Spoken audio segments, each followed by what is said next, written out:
So, but I'm going to let this going so that we're at least happening right now.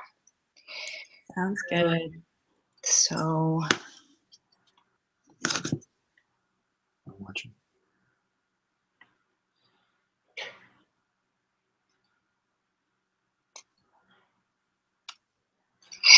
Sounds good. So, It's not live yet. Talk to him. Touch a little bit. okay, so Describe the center. I am Jensen Guidry with the Center for Media and Health at Virginia Commonwealth University. Looping again, Chris.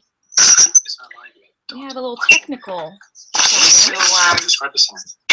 I am Jensen Guidry with the Center for Media and Health at Virginia Commonwealth University. Okay, I hope we fix this. Technology, you can't live with it. You can't live without it. Jensen, are you there? I'm here. Okay, this is my good friend, Dr. Jensen Moore, and we are going to have a conversation about social media and mourning once we make sure that technically everything is working.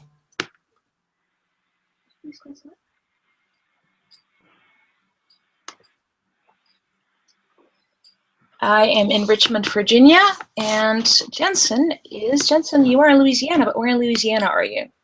I'm outside of Baton Rouge in a little town called Prairieville.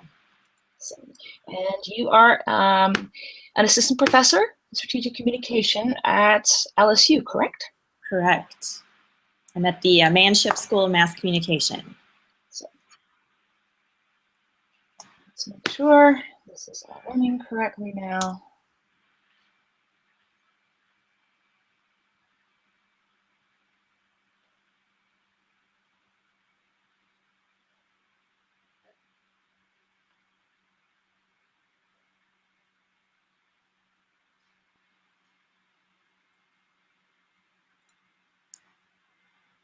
Double checking this is broadcasting. Okay, we are live. So I'm going to do a little bit of introduction just now that we know that we're actually in. Sorry for the delay, everybody. Technology can be a lovely thing because otherwise Jensen and I couldn't really do this today, but it can also be, sometimes a little bit of a pain like it was right now. My name is Jensen Guidry. I am a doctoral student in the Department of Health, Behavior, and Policy, and in the program of Social and Behavioral Sciences here at Virginia Commonwealth University. I'm having a conversation today about social media and mourning with my good friend and research collaborator, Dr. Jensen Moore from Louisiana State University. Jensen, social media and mourning, it sounds to me like an incredibly fascinating topic, not the first topic I was thinking about in the area of social media. How did you start working on this? A few years ago, I lost my baby cousin in a car accident, and I happened to be on Facebook that day and saw her twin sister post a goodbye message to her, and I hadn't heard the news yet. The news was slowly kind of going through the family at that point. And so I immediately went to Allie, the cousin that I lost. I went to her Facebook page and started to see messages just filling up her feed, coming in from people who had started hearing about the loss, and they were posting their goodbyes, and they were posting memories. And I started thinking to myself, is this how we are mourning now? Is this how we're finding out about death? Is this how we're sharing death? Is this how we're talking about death? And at the same time, I was trying to wrap my head around the fact that my 20-year-old baby cousin was no longer with me. And one of the ways that I make sense of things is to research them. And so it kind of brought me into the stream of research, looking at, the idea of what they're calling thanotechnology, or communication using technology in death and mourning. What were some of the main findings when you started looking at this? We started to see three main ways that people were communicating.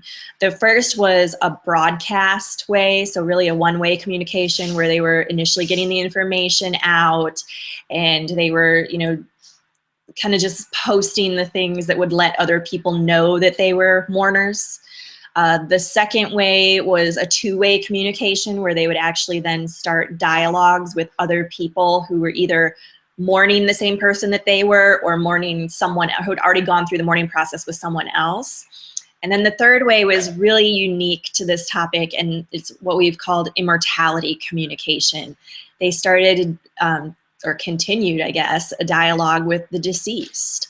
And so we started to see how they kept the person alive. That person continued as a social actor. They would put up pictures and say, hey, we felt like you were still with us. We felt your presence today at XYZ. They kept, they did what we're calling eternal remembrance. They would put up memorials to the person, rest in peace sites, create hashtags where people could continue to speak about that person and share their memories. And then the third thing that we saw was the habitual communication, where something would spark them, whether it was an anniversary or a holiday. They'd be like, oh, today's Valentine's Day, and just wanted to, let you know I'm still thinking about you, or hey, it's your birthday, and I just want to let you know how much I still love and remember you. And so those were the three things that we saw with the immortality communication that we thought were really interesting, because as you know, social media has opened up a lot of different communication venues for us. There are a lot of ways to connect to people, but the idea that we can use it to connect with the dead is really interesting. And do these conversations do take place at the social media platform of the deceased? Yes, yes. And so you actually are limited if you're not already, especially on Facebook, if you're not already a friend of that person, then you're not going to get into the conversation. You had to be a friend of that person before they passed. However, if that page gets turned into a memorial or, even a rest in peace kind of site, then other people can join it. But if it's still, under that person's purview or control, then you're not going to be able to join. And that's one of the things that we saw. My aunt had never been a big social media user prior to my cousin's death. And so she was not on the social media page, the Facebook page that my cousin ran. And so she wasn't able, after her daughter died, she wasn't able to go on and see what people were posting to her daughter. And so it was one of those things that was really sad. We would share with my aunt what was being said, but she wasn't able to friend her daughter kind of after the fact. Well, that's heartbreaking. Mm. And so what else did your research tell us a little bit more about? What else did you look at, and what are some of the main findings? Some of the main findings that we're seeing is this idea of social media being able to either allow you to engage in a dialogue when you want to, or evade a dialogue if you don't want to. So, for example, if you were at the wake or the funeral and people came up to you and started talking to you, I mean, you had to respond. That was somebody who was, in your face. It was a conversation that you had to take part in, unless you wanted to seem rude and turn around and walk away. Well, with social media, we don't have that rudeness. If somebody begins a conversation on social media, you can just go to another conversation, you can ignore it, or you can choose to take part in it. It's completely up to you. And so it allows us that idea of, evading the things that we don't want to talk about. Or you could block the person if you really don't want to see what they're posting.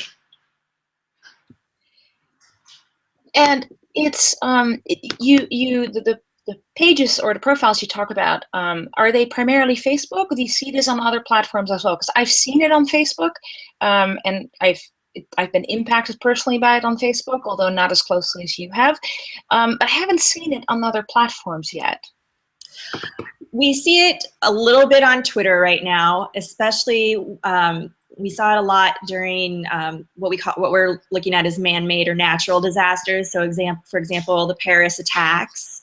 People were posting thoughts, prayers, pictures, messages. So they were grieving using the hashtag on Twitter.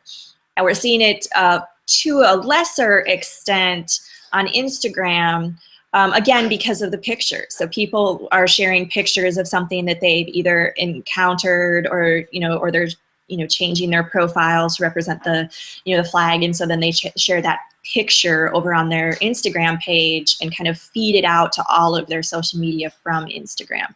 So anything that's really image-based gets shared on Instagram and then put to the other social media networks. So sometimes if you're seeing it on Facebook, you don't realize it's come from the Instagram feed. And so, but the place that everything is kind of coagulating, I guess, is on people's Facebook feeds, because a lot of people are sending their Twitter and their Instagram to that feed. And I guess I think we all saw this public sense of mourning and this public sense of processing when something like the Paris attacks happens, or something like San Bernardino happens. This sense of outpouring, which can have a real positive effect. It starts allowing people to connect to one another and really have what we're looking at as we're calling it a community sharing, collective grieving. And we're starting to really see that idea of collective grieving. Social media has allowed us to do that. I mean, it used to be you lived within the 5-10 miles of your family, and you never moved away and you never left that circle. And so you were around those people. And so when someone passed, you were able to share the information quickly in that small radius and get the information out. Well, we're no longer within those small spheres with our family, and social media really are the way that we're connecting to one another. And so when something life-changing like this happens, that's where we're posting it. That's where we are looking for the support of the people in our network. And so it becomes this bigger thing that anybody in our network, not just our family and friends, can kind of come in and comment and mourn with us, or just offer condolences, or, hey, my thoughts are with you and praying for you. Those are a lot of the things that we're seeing on the social media mourning messages. And this is really a new form, or at least a new channel of mourning, because did this exist besides in this level, at this community level, before we started seeing things on social media? Or is this really a new form of mourning that we're experiencing right now? It really is a new form of mourning. Mourning used to take place privately. It used to take place in your very small circle. And it used to be that, you were expected to get over the deceased, and that you were supposed to go through those stages of grief, and you were expected to move on quickly and get back to your routine and get back to your life. Well, with social media, we're able to continue not only interacting with the other people who are mourning and forming relationships with the other mourners, but we're still holding on to the deceased, because that person's profile is still there. Their thoughts, their memories, their pictures. You're able to go back whenever you want and keep enacting, things with that person. And so one of the things that we're seeing is that idea of prolonged grief. We've had people who have said that, the deceased passed away 5 years ago. They still go to that person's page. They still are interacting to that person. They're still sending that person, direct messages, and they feel as though that person is receiving them. So there's a really cool article out there called "Is There Wi-Fi in Heaven?" And so it brings about that whole idea of, can social media actually connect us to the deceased person? Does that person still, through this really emerging platforms, still hear us, feel us, see what we're saying about them? Is that idea of prolonged grief, of that connection, being able to connect, I can see some really good things about that. Are there things that people should be careful of as well? Yes, we've had, in a number of our interviews, we've had people express that they are saddened when they keep going back to the pages, and they keep saying things like, well, maybe it would be best if I just stop. Maybe it would be best if, I finally just unfriend that person, so I'm no longer seeing the posts that are going through, because every time they see a new post, it brings everything back. I've personally spoken to a couple people, and they've said, that person still shows up as one of the people that they've talked to, maybe in their chats, but they don't want to remove that person because they love and adore and really still want that connection, but it's also not allowing them to move on from what happened. And do you think, are there any ways to sort of mitigate that? Like any advice? Someone who's going through this, who has lost someone, who's still connected via social media, is there some advice on bringing that balance, like not losing this new, really beautiful form, but also not losing yourself in it?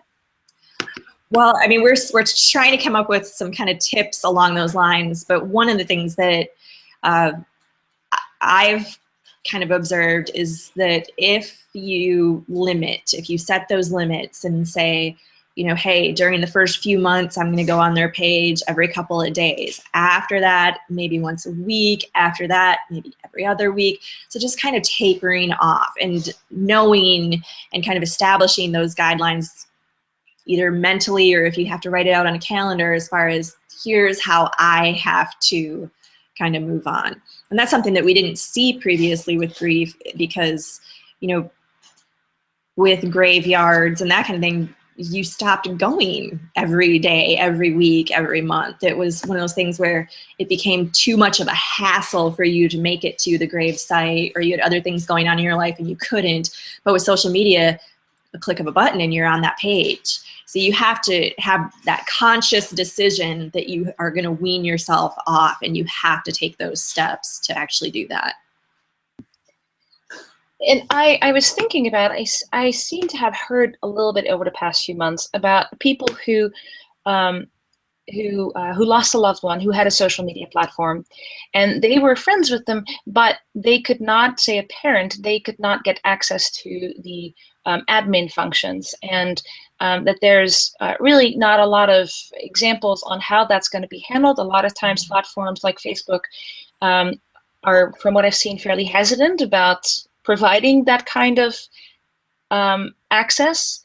And anything legally that, obviously we're still figuring this out, right? This is happening, and I think science and even the law is catching up with that. We're not there yet, but have you seen some of that, and what's the trend there? Well, Facebook was really the one that kind of made the first push toward allowing somebody to take over your account once you died. And so you are able on Facebook to go in and set who you want to be kind of your designated spokesperson when you pass. Now, it still doesn't give them any admin functions over your page. Like, they can't change they can't remove any of your pictures, they can't remove any of your friends. It's really still your page. They can just go on and post messages saying, hey, this is so-and-so, I'm going to be, you know, kind of monitoring the page. The other thing that they do allow is, so if you're a parent, you can provide a death certificate and evidence that you're next of kin, and you can get that page turned into a memorial page. So it's no longer an active individual page, it gets turned into a memorial site. So what we're seeing with that, however, is then it opens up kind of a can of worms as far as if the parents feel that they want to maybe control the narrative surrounding that individual's death. We've seen some lawsuits where parents have said, you know, if in a situation where it's a gay couple, the parents have said, well, we don't want your partner access to the page. And so there's this whole concept of who has the right to remember and who gets to control the page, and who can say, you can be here remembering and you can't, or you can remember this person in a certain way, but if you say these things or you share those memories, like, I don't want to see the beer bong pictures from when they were in college, how dare you, you know, that's besmirching their memory. So there gets to be a whole kind of battle over those things, like who gets to control what gets talked about and said about you after you're deceased. So and maybe, that's still a big issue. So maybe this should be something where we need to, as social media users, just like you need to put a will together, maybe something we need to think about. If this happens, none of us know the course of our lives, and sort of say, let's think about that beforehand and make that decision. That may sound a bit morbid, but make that decision before anything happens. That has certainly been discussed, and people have said, hey, why don't we just leave our passwords and our logins and all that stuff in our wills, and that's certainly something that you can do. However, then your password is out there because, as you know, wills get filed and become public knowledge. And so it's one of those things where we haven't really developed a great way to think about it. But there are sites out there that are trying to tackle the problem and are trying to figure out, okay, well, how about I just put your stuff on this site and I give you the password, so if I pass away, then you can go in here and retrieve these things and only you would have access to it. There's also sites that will allow people to like come on and speak for you after you've passed away. So it's almost like you're continuing to have a voice. There's a lot of really interesting death sites that are coming up right now that are trying to tackle just these problems. And a question that I just had come in is the idea of public mourning over someone that you don't know. In this past month, in January, we've seen David Bowie pass away. We've seen Alan Rickman, Professor Snape from Harry Potter, pass away. Celine Dion's husband, Renee Angelil, and a lot of other fairly well-known people, especially with David Bowie. My Facebook profile, my Facebook newsfeed, really exploded with messages and tributes, and I found myself, I grew up with David Bowie's music, and I found myself really more affected than what I thought I would be. As far as that sort of public mourning, but not over someone that we know, what's that dynamic? It's the fact that social media has brought us all together and allowed us to share emotions with each other. And so in the past, maybe you saw a newscast about David Bowie, or maybe you read about it in the paper and you had that immediate, oh my gosh, this person, meant so much to me. But now you get to see the 50 other friends of yours in your feed who are also remembering. And so it becomes a bigger emotional pool that you're exposed to than it was when it was just you reading that news piece by yourself. You would have those emotions, and maybe by the end of the day you were still sad and you're like, okay, but tomorrow's a new day. Now it's a constant stream. I mean, I'm still seeing David Bowie tributes and David Bowie posts. And so it not only drags it out to make it a longer mourning period, but now you're also encountering that bigger emotional pool of so many other people who are mourning. And we really mimic the people around us. When we're in face-to-face conversations, if that person starts crying, we start feeling like we're going to cry as well. So Facebook has made it so that, we don't have that face-to-face, but if we see that somebody is emotional and posting something, it makes us emotional at the same time. And I think something that I noticed that I was thinking of is the effect of multimedia in this case, is that what really affected me was then seeing one of his songs posted and then listening to one of his songs and then listening to another song and finding myself downloading a David Bowie album, which I hadn't done in decades. Yeah. And I think that sort of, it made it richer in a way, in a really beautiful way, but it also made me participate in a way that I wouldn't have, like you said, if it hadn't been for Facebook. Well, and I know on my side with Alan Rickman, I immediately started seeing, the Severus Snape, collections from here's all of the moments from Harry Potter that he was in. And so I'm sitting there, I'm watching these and I'm starting to cry and I'm thinking, is this going to affect my children the same way because they've seen the movies with me? And but I'm responding to the people on Facebook and how they're responding. My children are not. So when I told them that Snape had died later that night, they were just like, oh, okay, well, let's have a Harry Potter movie marathon because that's how they knew him. But here I'm on social media and I'm reading the articles and I'm looking at the tributes and I'm going back and looking at the movies that Alan Rickman had been in and being like, oh, yes, I did. I loved him in Robin Hood too. And, I loved him in Die Hard. And, and so for me, that multimedia experience was, so important, and it really helped me to kind of, make sense of what had happened and really celebrate this person's life. For my kids who had just known him from Harry Potter, they were like, oh, okay, well, we're just going to rewatch the movies.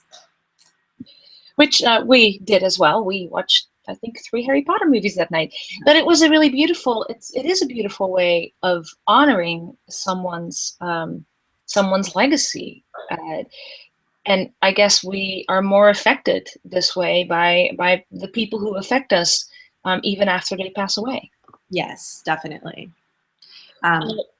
Just Go the ahead. fact that there are kind of digital footprints of people now that they've left all over the place, it really means that we're going to be able to continue to find little pieces of them and forever. I mean, if the internet is still going to be there and we're still going to have that access, then people really are going to get to live on. I saw a beautiful example here locally in Virginia of a 4-year-old girl who had been battling cancer for the past year, and her parents chronicled. They set up a Facebook page for her, and they chronicled her journey, and they would provide updates, and people would organize meals for them, and they would provide, they would ask for prayer, and they would ask for specific things, and there was a whole community. And this little girl passed away right after the new year, and it was remarkable. I don't know the parents personally, but I know someone who knows them well, and they said that this was such a huge source of comfort of having people surrounding them with love, because they've been on this journey together, even though this 4-year-old girl had never been on Facebook, obviously. And that goes back to the collective grieving and really talking about how, the other people that network with you can help to support you and help you. In their case, that was a whole process. Either, they knew kind of going into it, they're going to be chronicling, and either the outcome was going to be really great or the outcome was going to be really bad. But either way, they had that network that was going to be there to walk through the process with them. And that's one of the greatest things about social media, is we get to tap into both the strong ties and the weak ties. So that social capital pool that we end up having really gets to kind of be there and help build us up. And we're seeing some questions come in, which I'm going to start asking right now. If you have any questions and you're watching this broadcast, you can tweet them to #VCU Global Health. So VCU Global Health, use that hashtag on Twitter, and we will see your questions. One of the first questions that I just saw come in is, did you see, when looking at what people post in a sense of mourning on someone else's page who's passed away, is there a specific type of post that they use more? Is it images or quotes, or is there a way that people seem to prefer to post?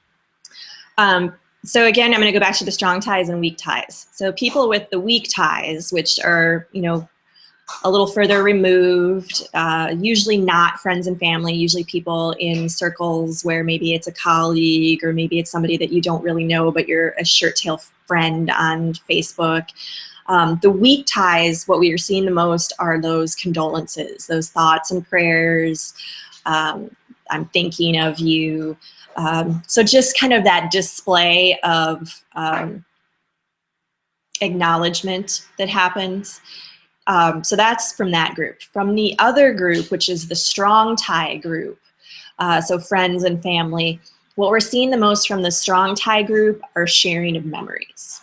And sometimes that includes a picture that they have that goes with the memory, but more often than not, it's just a story, or just something that was like, I really remember this about you, your personality. So it's really, it crosses into, I'm going to share this with the community because you all needed to know what this person was like, or I'm going to share and I'm going to talk directly to the deceased person about how amazing and how wonderful you were. And so those are kind of the separations that we're seeing in the posts. And another question that just came in, social media can be beautiful. Mm-hmm. And we all know that social media can also be ugly in responses and comments that people post. Filters are not always as present. Have you ever seen this get out of hand in a level that not just something that may not be entirely healthy or people hanging on in a level where they're maybe not connecting with the world around them, but having the comments actually get negative, or is this sort of protected? Is this No, sort of it unfortunately is not protected. People are not seeing it as sacred. We are experiencing grief trolls, to be honest, people who are going onto memorial sites and making, rude comments or saying things to people who have posted. And we're also seeing a measure of enfranchisement depending on the type of death that the person experienced. And so if you were, if you passed away because of what we're calling acceptable deaths, which is, hey, if you were in the San Bernardino shooting, you were, killed by a terrorist, if you died of old age or a heart attack or, something along those lines, people are much more likely to grieve and reminisce, and everything kind of goes in a very nice fashion. And people, even with people who have had cancer, and we know that this is something that is coming, people are on those pages and are really caring and supportive of those types of deaths. However, we're also seeing what are being called unacceptable or non-acceptable deaths, HIV, drug use, suicide. People are going on those pages and are actually saying, why are you continuing to mourn this person? This person did X, Y, Z, or this person deserved it. Or, and so there is that level of enfranchisement. Is this an acceptable death? Is this not an acceptable death? We did see that with Scott Weiland when he overdosed. And in his wife was one of the people who actually came out and said, hey, he did this to himself. I don't understand why you guys are all glamorizing his death. This is something that, was his own fault, and now he's gone, and, stop mourning him. And I think that is probably something to, with anything, obviously, his wife has is more than anyone else a right to say something like that. But if you look at grief trolls, that I've never heard that term, and that is just heartbreaking. Mm-hmm. And perhaps just some advice for people to be careful and to tread lightly when you're communicating, relating to someone who is deceased, because these are real people, these are real histories, and these are real human beings. And yeah, Certainly I think not the was lost that they need to hear while they're mourning. Certainly not the type of interaction or engagement that they need. And I feel like it takes an awful sickness for somebody to intentionally be a grief troll and to actually go on these pages and do that to people who are, burdened with the mourning process. Do you see that perhaps at some point we will see a level of legislation that is associated with this, or something that's more regulated, or is this just something that is social, and we're just going to have to live with the risks of social and the social conversation? I think we may be headed in that direction. I think there are enough platforms out there that aren't addressing what's going on, and I think there are enough customer complaints that have been coming in. Though not a social media platform, something just came across the other day where a woman wanted her husband's Apple password so that she could get the apps, because she didn't know, what the password was, and she didn't want to have to repay for all the apps for her device. And so Apple eventually gave her the password after she, kind of moved up through the chain and complained and complained and complained. But I think with all the technology that's out there, I think we're moving in the direction that legislation is going to have to step in at some point and say, when a person is deceased, this is what needs to happen for the families. Kind of like turning over their property. And we have those laws as far as physical property. What happens to our digital footprints? What happens to, all of the things that we've left behind on the internet? Our digital identity, because we have that whether we realize it or not. We have a digital identity now that has formed, and that is present. Mm-hmm. And I mean, I would love to welcome debate on this, but I feel as though my digital identity is as much my property as, the chair that I'm sitting in. I feel like it's part of me and should belong to me, and I should have a say in who gets to interact with it and who gets to oversee it and who I give it to when I die. And I think that's the thing that we often don't think about. Even though we participate in some of these conversations, I think it's much harder for us to think about this in our own realm. Like, so what happens to what if something happens to me? I think that's probably just a good thing to think about. In closing, because we've talked about a lot of different things that could be complications, but can you summarize again the good things about this, and also the sort of almost like a best practices if you're supporting someone who's lost someone very close to them? What are some of what's the advantage? What's the advantage of this, and what are some of the things that we can do to support each other? Well, the primary advantage I see with this is that we get to reach out to those people in our networks. We get to, make that statement on Facebook or even on Twitter. We get to post that picture on Instagram, and we get to say, hey, this is the emotional space that I'm in right now because this is someone who mattered greatly to me. Now, if you are someone in my circle who that person mattered to as well, please join in the dialogue. If you're not, hey, just that show of support, you can it's as simple as hitting a like. You can say thoughts or prayers on this. You can comment. I don't have to comment back to you. You don't have to take it any further than that. I'm not going to track you down and call you up and say, hey, let's now talk about this death. But just that idea that you've built this network of people online and that they're going to be there to help comfort you is kind of the biggest plus of this. And like I said, it's as simple as clicking a like button and to know that people are there for you.